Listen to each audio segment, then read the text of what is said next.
We made it, folks. We have made it to Love and Monsters, the first of a variety of Doctor-like stories, and the one every fan says is to be one of the worst, if not the worst, episode of the revived series.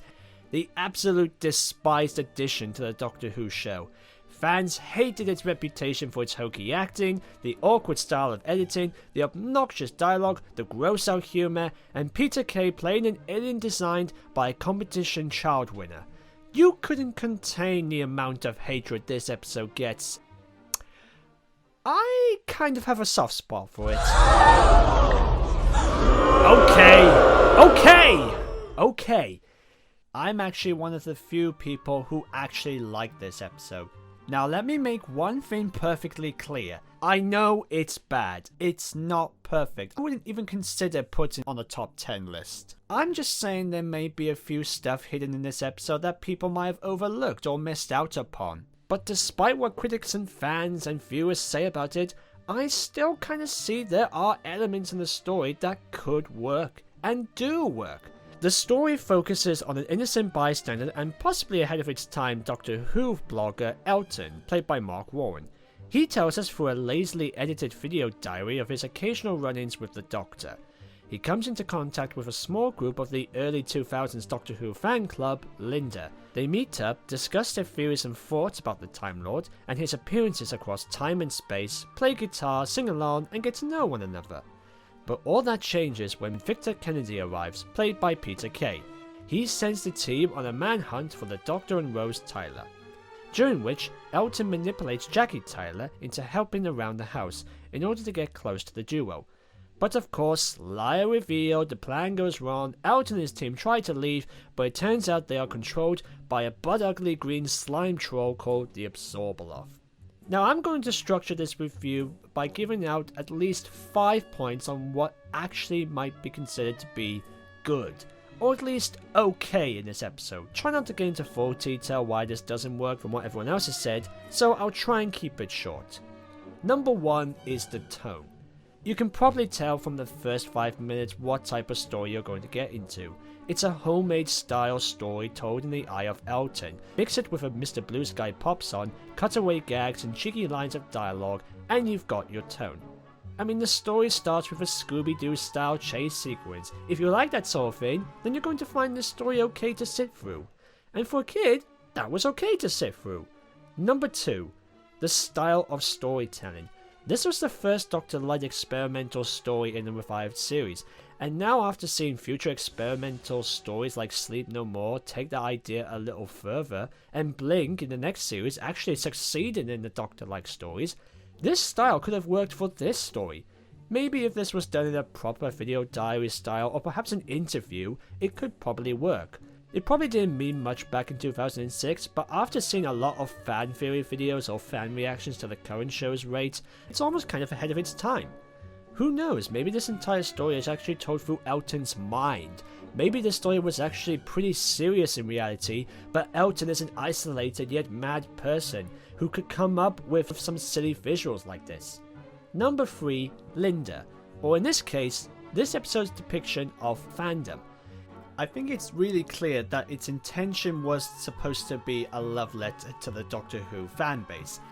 So why not have a fan club appear in an episode? And the group that Elton joins are actually decent people.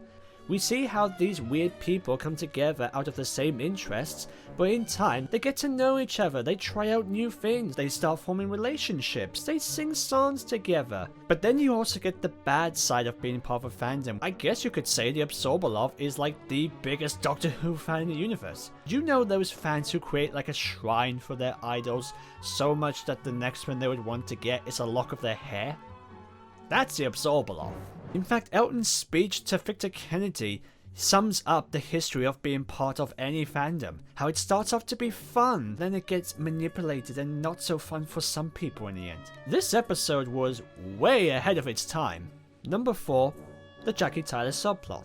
Aside from occasional moments, I felt like this episode gave Jackie Tyler something to do.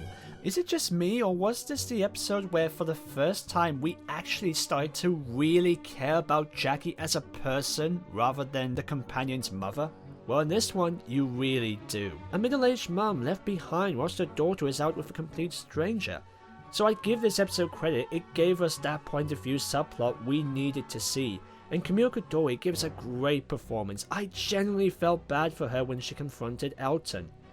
And number 5, you're probably going to think I'm insane, but let me explain. Peter Kay as the Absorbaloff. Now, I like Peter Kay from his stand-ups, car share, and his sing-songs, but I don't think this was one of his best work.